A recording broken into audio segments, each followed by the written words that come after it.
Have you ever felt like a failure just because of one glance? Felt hurt over a message that was left on read? Got angry over what seemed like a casual comment?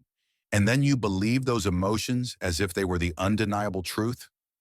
But what if I told you your emotions aren't facts? Carl Jung, the father of depth psychology, never denied the importance of emotions. But he warned us, if you don't recognize your feelings for what they will control you. And that means you're living in an inner world you have no real say over. Today's journey isn't about teaching you to control your emotions by suppressing them or making you less sensitive. It's about opening a door that lets you see yourself more clearly beyond the storm of feelings that once felt like everything. This video is for you if you've ever felt exhausted by your emotions, stuck in emotional loops you can't escape, or whispered to yourself, I just wish I understood myself better. There's a truth few people want to hear. Most of what you believe to be truth is just emotion.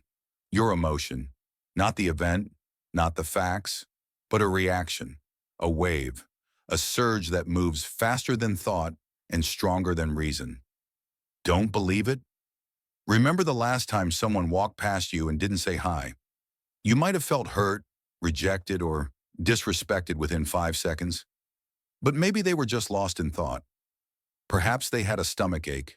Maybe they didn't see you, but the feeling came first. And when emotions arrive, they don't ask permission from logic. They don't wait for your analysis. All it takes is a few milliseconds for your brain to write a whole story, and you believe it because it feels true. Welcome to the world where emotions are not truth, yet they have the power to shape your entire reality. Carl Jung once said, until you make the unconscious conscious, it will direct your life, and you will call it fate. And emotions are the live broadcast of the unconscious.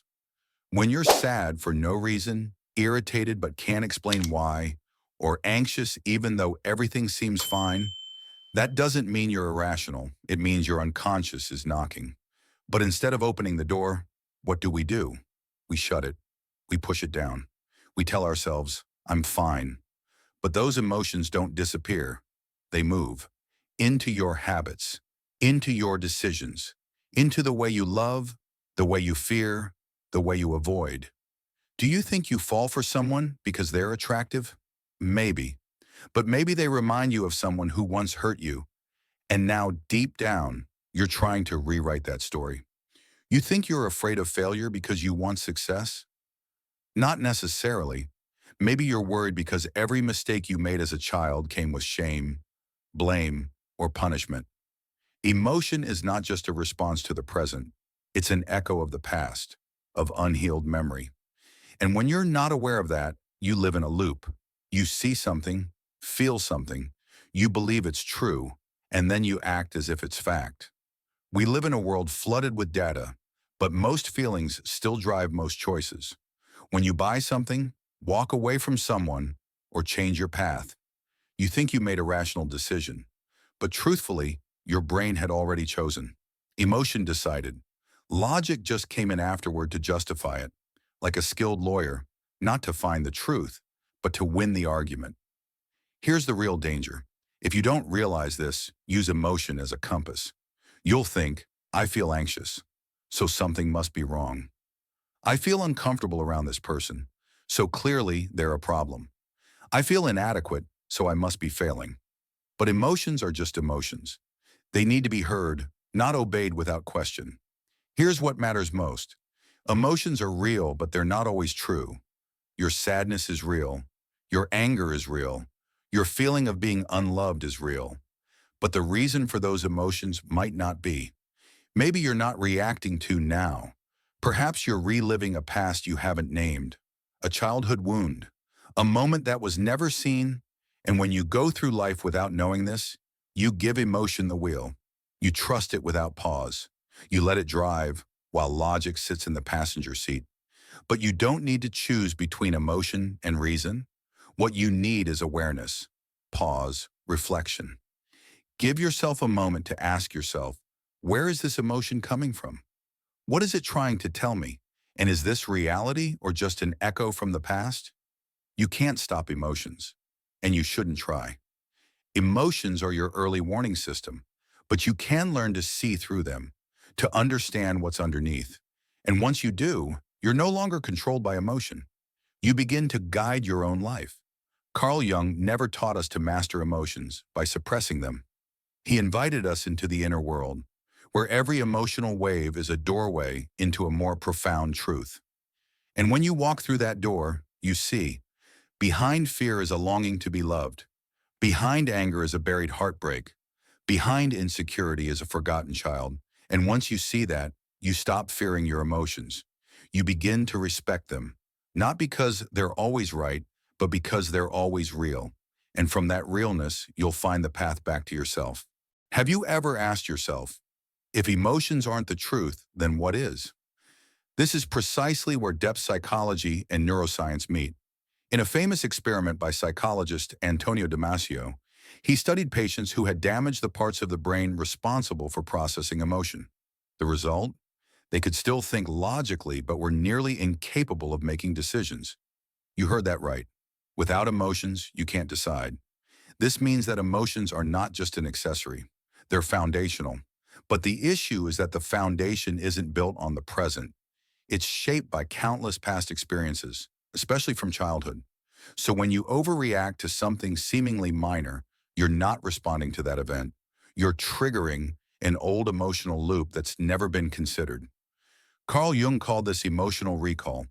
It's like walking into a room and smelling something familiar. Suddenly you feel calm or oddly uneasy, but you don't know why.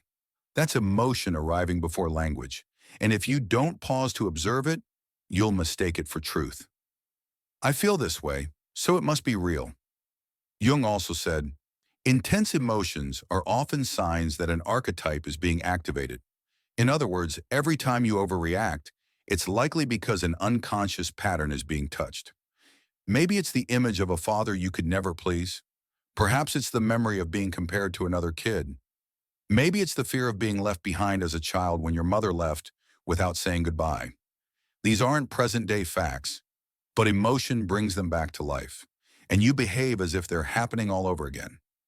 You shrink, you get defensive, you avoid people, or you lash out, not because they're wrong, but because they've touched a wound you've never dared to face. So how do you escape this cycle? Not by denying emotion, but by becoming a conscious witness to it.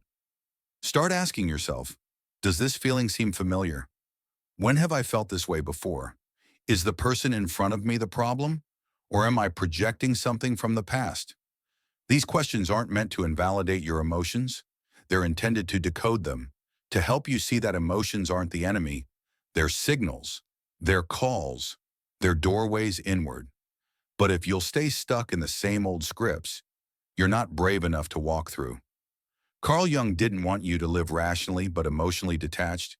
He wanted you to live consciously with your emotions. And that doesn't happen through control. It occurs when you dare to pause, listen, and go inward. Because in the end, the truth isn't something you find out there. The truth is what you dare to face inside, even if it takes the shape of sadness, pain, or a little child still crying, waiting to be held. We often assume that emotions are purely personal. Everyone has feelings, reactions, and ways of processing them. But Carl Jung offered a deeper perspective. Your feelings don't just come from you. They also come from the collective unconscious, a deeper layer of the psyche that holds universal emotional patterns, ancient fears, and instinctual responses passed down through generations. Put some of the emotions you feel aren't entirely yours. Have you ever reacted too strongly to something small? Someone casually says no, and you suddenly feel like the entire world rejects you. Or maybe something harmless triggers tears you can't explain. That's not weakness. It might be a piece of the collective unconscious rising to the surface. Within this collective layer are archetypes: the ideal mother, the strict father, the abandoned child, the betrayer, the victim, the hero. When you react emotionally, you're not always responding to the present. You may be reacting to a deeply buried symbolic pattern that just got triggered. For example, a close friend doesn't reply to your text. Logically, you know they're probably just busy, but emotionally you feel hurt, angry, and rejected. Why? Your subconscious remembers the feeling of being left behind, maybe from when your parents forgot to pick you up after school. The story's old, but the emotion feels brand new, and you treat the person before you as if they were part of your past. Jung called this projection. We project unhealed parts of ourselves onto others, then blame them for things they didn't do. Your partner doesn't reply? You feel unloved. A colleague gives you feedback? You feel personally attacked. Someone walks in with confidence? You think they're arrogant, and suddenly you feel threatened. But those emotions say more about you than about them. Emotions are the most vivid portrait of the unconscious. When a strong emotion rises, it's your chance to look inward and ask, what part of me is speaking right now? But most of us don't do that. Instead, we react. We blame. We avoid. Or worse, we treat emotions as gospel truth and act on them like facts. Jung wanted you to understand, you are not your emotions. Emotions are things you experience, not things you are. Only when you can step outside of them, witness them without fusing with them, do you begin to experience absolute freedom, not freedom from emotion, but freedom with emotion. The ability to listen, understand, and choose how to respond rather than just react. It's like watching a movie. If you're too immersed, you cry, get angry, and feel hurt. But if you remember you're just watching a film, you still think it, but you're not consumed. Emotions are like waves. You don't have to drown. You are the one steering the ship. When Jung studied emotion, he never separated it from the shadow. The shadow is everything you've rejected. Selfishness, jealousy, weakness, the need to control, the fear of abandonment, the hunger for validation. All the things you were taught to label as bad. And ironically, your strongest emotions usually come from that hidden place. If you don't look at it, you'll keep denying it, but it will keep driving your life. So the first step to not being controlled by emotion is admitting that it's already in control. The next step is pausing, asking, where is this emotion trying to take me? Do I want to go there? What does it say about me? And what still needs healing? When conversing with your emotions, you begin walking the path of inner maturity rather than reacting unthinkingly and insensitively. And you'll realize behind every emotion, there's a story. Behind every story, there's a wound. And behind every wound, an invitation to return home to yourself. Are you ready? Emotions are a compass, but you have to learn how to read it. If you've ever been lost in the woods, you know the helpless feeling of not knowing where you are and having no idea which way leads home. In the landscape of your inner world, emotions are your compass. But here's the problem. Not everyone knows how to read it. No one teaches us that each emotion isn't just happy or sad. It's a message, a map, a pointer towards something deeper within ourselves. Carl Jung believed emotions aren't destinations. They're signals. Every burst of anger, wave of disappointment, and long-held sadness is a call from a part of you waiting to be heard. But instead of listening, we usually react. Or worse, we judge ourselves for feeling that way. Why am I so sensitive? Why do I keep getting angry? I shouldn't feel this way. But emotions don't disappear just because you reject them. They find other ways to express themselves. Through dreams, through physical symptoms, through repeated behaviors, through the silence in a relationship, through decisions you can't even explain. Jung called this the shadow. And if you don't dare to face your emotions, that shadow grows and starts pulling the strings from behind the curtain. In the individuation process, Jung said our goal isn't to be good, it's to be whole. And wholeness can only come when you touch the parts of yourself you've rejected. And your emotions are the doorway because every emotion is a breadcrumb, a clue, a quiet invitation saying, there's something here you haven't seen. Jealousy, for example, isn't a flaw, it's a whisper. What do you deeply want but haven't dared to pursue? Fear isn't weakness, it's a signal. Where in your life do you feel unsafe or unsupported? Pain doesn't always mean overreaction. Sometimes it's a reminder. This is the place you were once hurt, and it hasn't healed. A truly emotionally mature person isn't someone who never feels negative emotions, but can sit with those emotions without being consumed. Someone who can ask, what does this feeling need? Instead of, how do I make this go away as fast as possible? Jung observed that when an emotion is suppressed long enough, it returns in more extreme forms. The person who constantly suppresses their anger may one day explode uncontrollably. The one holding it in might suddenly cut everyone off, and no one will understand why. Because when emotions don't get to move through you, they build up. And the more pressure behind the dam, the harder it breaks. Instead, learn to observe emotions like a companion on your journey. When you feel sadness, ask, where is this sadness trying to take me? When anger rises, ask, what boundary in me has just been crossed?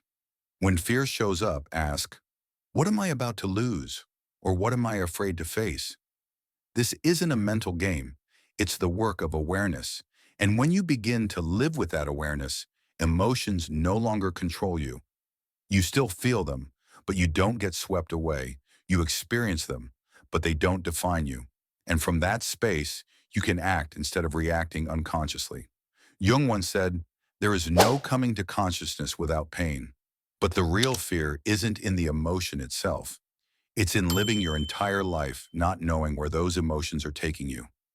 Thinking you're making choices when you're just running. Thinking you're being strong when you're just acting. Thinking you're living right when you're just trying not to get hurt again. When you realize that, you begin to awaken. And the journey won't be easy. It requires sitting with yourself. Sitting through the sadness, the emptiness, the inner voice that once told you, you're not enough. And if you can stay, really stay, you'll start to notice something miraculous. The emotion begins to soften, and the truth begins to appear. Not some grand universal truth, but your truth. The one you've ignored, the one you've been afraid of, the one you lost when you followed other people's feelings instead of your own. And when you live from that place, you no longer need to control your emotions, because now there's space for them, and you're still in the driver's seat. Carl Jung didn't come to teach you how to manage emotions. He came to show you emotions are a gateway, not a prison. They may not always be true, but if you're brave enough to step inside, they'll lead you to a place where you can finally see yourself, most wholly and honestly. You are not your emotions. You are the one who witnesses them. If there's one truth Carl Jung emphasized throughout the depths of analytical psychology, it's this. You are not your emotions. You are not your anger, not your sadness, not your guilt, envy, anxiety, or even your emptiness. You are the one noticing those feelings arise. You are the one witnessing them. And while that may sound simple, it is one of the most profound awakenings on the path to self-realization. To understand this, imagine your mind as a stage. Every day, countless plays unfold. The play of anger when someone disrespects you, the fear of being abandoned, the brief happiness from praise, the guilt that lingers after a misstep. Each emotion is an actor. They take turns stepping into the spotlight, shouting, I am the truth. But what is the truth? The stage, the light, the silent director is sitting in the shadows, quietly observing. That director is you. Jung called this the self, your true self, your higher consciousness, the part of you that transcends the ego and momentary emotions. While the ego is easily swept away by every emotional tide, the self is the still lake beneath the surface. And you can only truly touch who you are by stepping back, out of the spotlight, into the audience, and watching yourself perform. But here's the hard part. Most of us don't know we're performing. We're too good at it. The role of the victim, the warrior, the perfectionist, the martyr. We live through roles so profoundly that we forget we ever existed without them. And once your identity fuses with the emotion tied to the role, it becomes terrifying to let go. Because without it, who are you? Jung didn't want you to get rid of emotions. Quite the opposite. He wanted you to start a new relationship with them, not to dominate them, but befriend them, not to control, but to listen, not to identify with them, but to say, this emotion is here. And just like that, you are no longer its prisoner. There is a powerful turning point in every healing journey. The moment you feel a substantial emotion rise, and instead of reacting, you smile gently and say, oh, this one again. Hello, old friend. That is when you've stepped out of the loop. That is when the emotion is no longer your jailer, but your guide. Jung famously said, Until you make the unconscious conscious, it will direct your life and you will call it fate. But when you can witness your emotions with awareness, you begin to reclaim your freedom. You stop operating like a machine coded by memory. You choose. And that choice is the highest expression of inner freedom. You might ask, how do I live as a witness? And the answer, like most of Jung's teachings, is not a technique, but an attitude, a way of being, the courage to sit with an emotion without being consumed by it, the patience to write down your thoughts, reflect on your behaviors like watching a movie, and gently ask, who was running the show then? Meditation, journaling, inner dialogue, body awareness. These are all tools, ways of returning to your seat in the audience. But the tools are not the goal. The goal is conscious presence. It's the ability to stand in the middle of a storm and still sense the calm within, to look into the eyes of your fear and not run. You don't need to become someone else. You only need to return to who you already are, the one who's always been there, behind the roles, emotions, and chaos. And once you meet that part of yourself, you'll see. No emotion is wrong. You just confuse the actor with the self, the wave in the ocean. The spotlight is on the light. Carl Jung never promised this would be easy, but he did remind us, no tree can grow to heaven unless its roots reach down to hell. And that hell isn't out there in the world. It's the uncharted space within, filled with emotions we've never dared to name. So begin with one straightforward question. Who am I when I am no longer driven by emotion? The answer won't come all at once, but the journey to find it, that is what will set you free. That is what separates you from a reactive machine. That is what makes you human, a soul waking up in a world still asleep. And when you reach that place, you won't be asking, how do I control my emotions? You'll ask, how do I love myself, even in my most emotional moments? Because the one who can love oneself in anger is the one who is truly awake. The one who can hold themselves in pain is the one truly healing. And the one who can sit quietly with themselves, even when no one else is around, is the one who truly understands freedom. Freedom isn't about not feeling. It's about no longer being ruled by feeling. And you, yes, you are capable of that. Not by suppressing anything, but by recognizing it and loving yourself more deeply than ever. The truth isn't in your emotions. It's in the one who knows they're there. You can't stop emotions from showing up, but you can choose how you move through them. Carl Jung didn't come to teach us how to feel less. He came to remind us that beneath every emotion lies a doorway, a chance to know yourself more deeply. And that chance only comes when you pause long enough to ask, where is this emotion coming from, and where do I want to go with it? If you're still here listening, then maybe you've already gone far enough to know this. Emotions don't make you weak. Running from them does. Your journey doesn't begin with a perfect method or rule book. It starts with a single honest moment with yourself. And if you can show up for yourself, even just 1% more each day, that 1% becomes a light. A growing, steady light that can guide you through the fog of the unconscious. This is Light Through Shadows, a channel not meant to hand you prepackaged answers, but to remind you the light has always been inside you. If this video speaks to something deep within, leave a comment, share it, or return whenever you need a quiet space to come home to yourself. Thank you for being here. And remember, you are not your emotions. You are the one brave enough to walk through them and choose freedom.